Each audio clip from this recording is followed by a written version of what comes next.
Hi, this is Tom with another in our series of animated drills from World Class Coaching. This is an activity that I first did in futsal. I've used it outdoors since. It started out as a way to work on building out from the back in futsal, playing the ball out and working on pattern play and working on different choices. But I wanted to add pressure to it. So then I placed two defenders on, and we started to work around those defenders. But I found that the game it just kind of didn't have any energy to it. And so what I decided instead is to form two teams.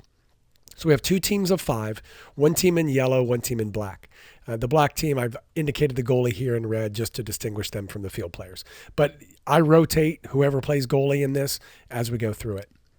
So the idea is if we play 5 versus 2 going to goal, how many times should we score out of 10? So I asked my players, how many times do you think we should score? And one of the very optimistic players said, well, we should score 10 out of 10 times. But that's not realistic. You're not going to make the right decision every time. You're going to make either technical mistakes or tactical mistakes. So we need to give ourselves some cushion. So we kind of decided on 7 to 8 being a good number, that if we were able to hit 7 or 8 out of 10, then we consider that a success. So the idea is work out from the goalkeeper, move the ball through the team, work around the defenders, and then find a way to score. And if we can find that way to score through the patterns that we've worked on with the movement and the angles and the timing that we've kind of developed through doing this unopposed, then 8 out of 10, 7 out of 10, that's successful. But now adding the team factor to it makes it more competitive. So we're going to give each team 10 tries. So the black team is going to have a go. They're going to see, okay, can they work the ball down the field and score? Can we get the ball here? I'll just flip them around since the ball's on the other side. Can we work the ball down the field past the defenders, get players in good positions, make supporting runs, here and getting players forward and getting players covering so we're keeping our shape? And can we score a goal? Okay, great. If we do, fantastic. If we don't, that's 0 for 1. Or if we score, that's 1 for 1.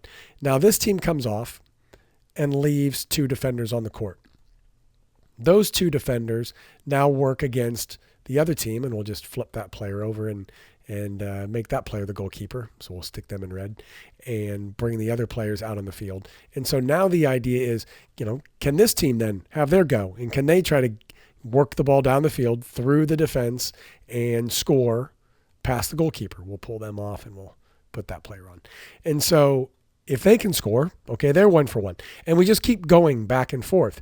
And this is a way to work on decision making, because if one player has the ball, then there should be, with only 2 defenders, there should be 2 options or at least 1 option available, even if we're able to really block off that crossing pass and that pass. Okay, so now we've got the splitting pass. And if we take away that split, then we're giving them that. So it's obviously kind of weighted in the favor of the attacking team, but that's what we're working on. We're working on the decision-making of these players. So can we be successful 7, 8 out of 10? Fantastic. So then the next step is let's add an extra defender. And I added that extra defender as almost a goalkeeper. That player had to play.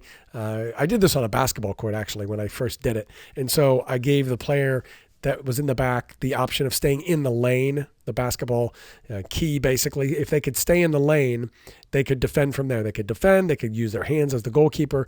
But now we had an extra player, and I'll just put an extra player here facing out this way. So now we're able to take away that easy, deep option and put a bit more pressure on the ball.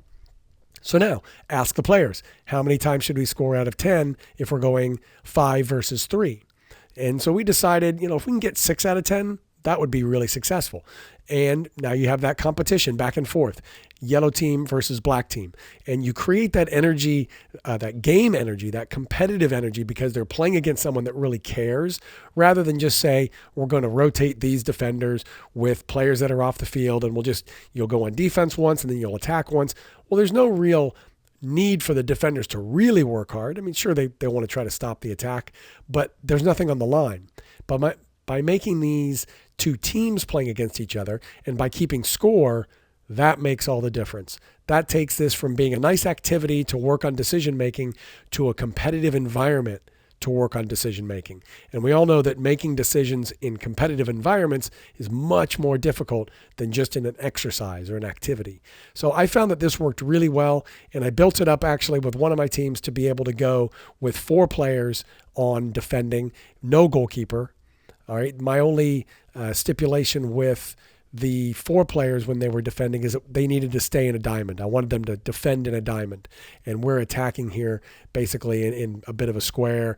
But there's a lot of movement when a player passed the ball. I wanted them finding that through run. I wanted this player dropping back, obviously flipping around to face the other direction. But now, we've got options. So this player's running in. Perhaps this player's, moving across to the middle, and then this player can open up wide before flipping around to support the play on that side. So I want to create movement.